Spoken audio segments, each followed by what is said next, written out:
श्री राधा वल्लभ सरकार की जय। सद्गुरुदेव भगवान की जय। ना गुरुरधिकं तत्त्वं ना गुरुरधिकं तपः ना गुरुरधिकं ज्ञानं तस्मै श्री गुरुवे नमः। प्यारे भक्तों, कल आपने परिवर्तन या सत्य के बारे में श्रवण किया।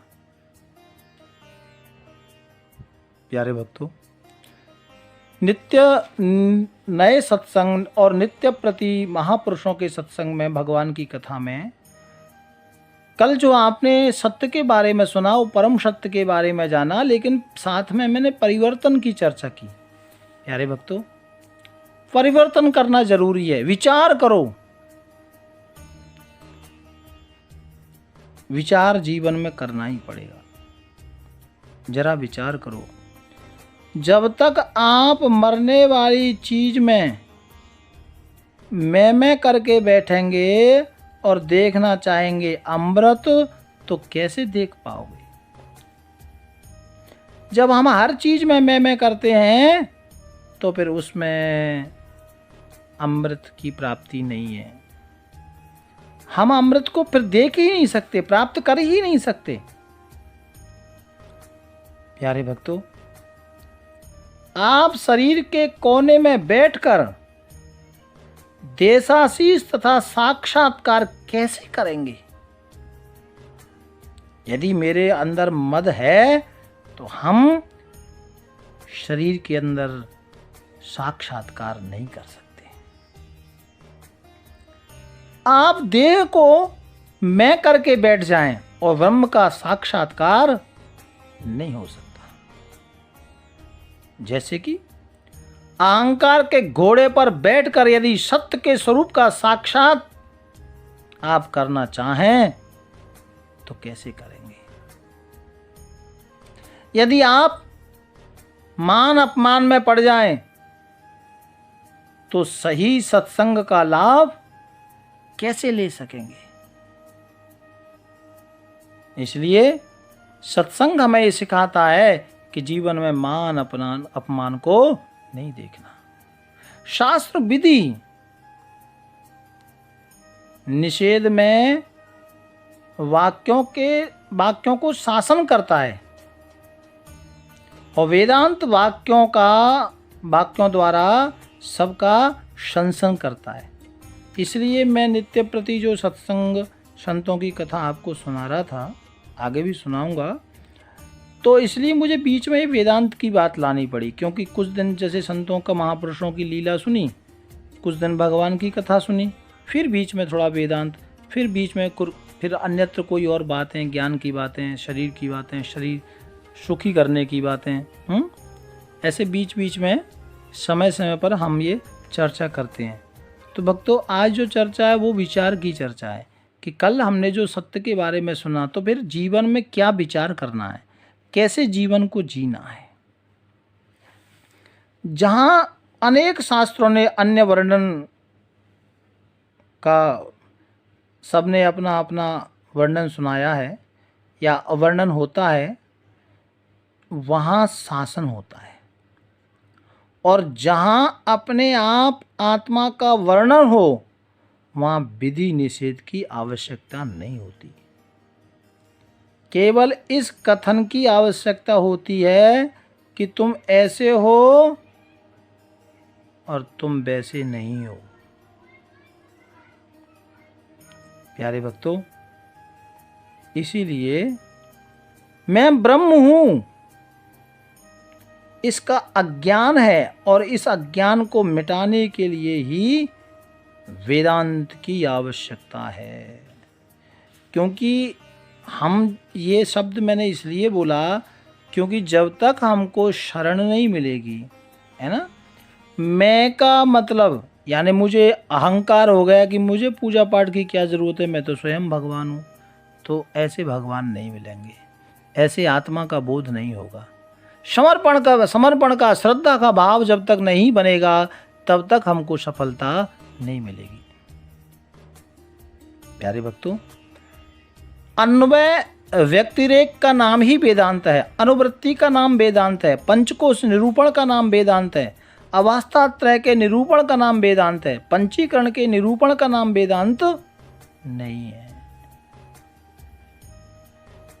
यानी ये जब कहते हैं कि इसका वेदांत है, इसका वेदांत, इसका वेदांत नहीं है, प्यारे भक्तों, ये लास्ट में मैंने बोला है वेदांत नहीं है, तो ये सब चीज़ों का, इन सब चीज़ों के लिए वेदांत नहीं है।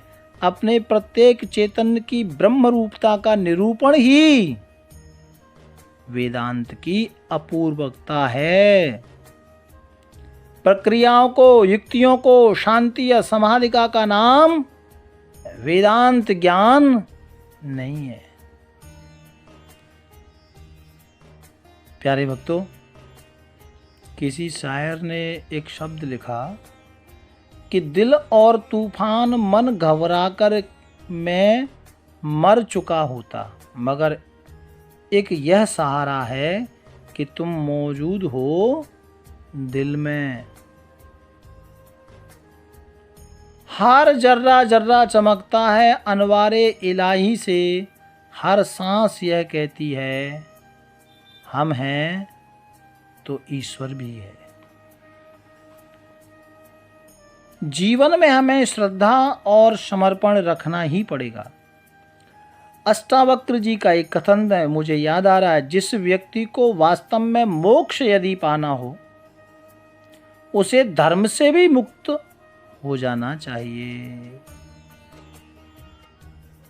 धर्मकार उसके ये अन्यत्र कहते हैं मोक्ष के लिए, अष्टावक्र जी ने बड़ा अच्छा बोला, मोक्ष को कामना नहीं बनाया जा सकता, क्योंकि धर्म के अनुसार कामना लेकर मोक्ष नहीं हो सकता, इसलिए धर्म को अलग रख दिया। मोक्ष का स्वभाव ऐसा है कि तुम उसकी चाह नहीं कर सकते, तुम जो भी चाहोगे वह संसार हो जाएगा। मोक्ष का कोई साधन नहीं है।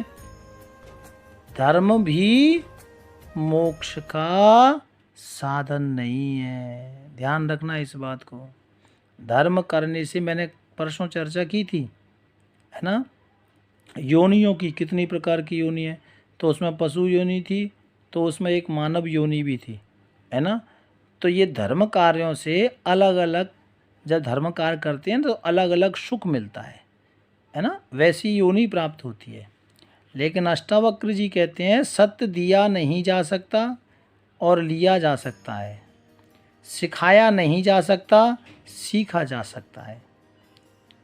और स्वरूप बोध में श्री वशिष्ठ जी गुरु महाराज ने कहा था कि राम संसार में जो पैदा होता है वही वृद्धि एवं क्षय को प्राप्त होता है, और उसी को बंधन और मोक्ष की प्राप्ति होती है। श्री गुरु वशिष्ठ ने कहा था राम जी से, तथा वही स्वर्ग एवं नरक का गामी होता है। अपने स्वरूप का बोध होने से ही, अपने स्वरूप का, शरीर का बोध नहीं है और न होने से यही बंधन है। क्योंकि मना एव मनुष्याणाम कारणम बंध मोक्षयो हो, ये जो हमारा मन और मैं है ना, ये हमें बांध के रखती है। मोक्ष कैसे मिलेगा? विद्वान लोग भोग वासना के क्षय को ही मोक्ष कहते हैं। किसी लोभ नहीं है, भोग नहीं है, वासना नहीं है तो ये मोक्ष की द्वार है, नहीं।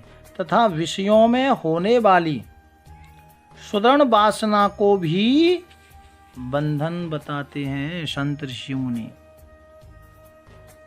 प्यारे भक्तों, यदि किसी व्यक्ति से अपनी घोर शत्रुता निभानी हो तो अपने प्रयास से उसमें अहंकार पैदा कर दीजिए।